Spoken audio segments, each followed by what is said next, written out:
In this lecture, we will learn classification of transformation.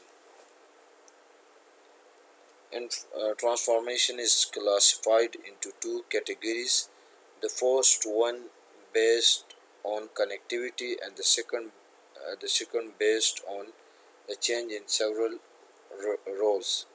First, we will look at the transformation based on connectivity. There are two types of transformation based on connectivity, such as connected transformation, unconnected transformation. In Informatica, one transformation is connected to the other transformations. During mapping, during mappings are called connected transformation.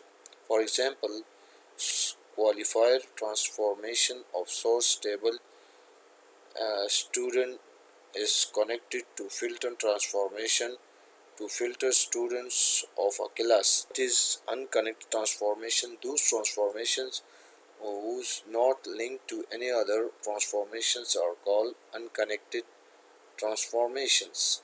Their functionality is used by calling them inside other transformations. These transformations are not part of the pipeline.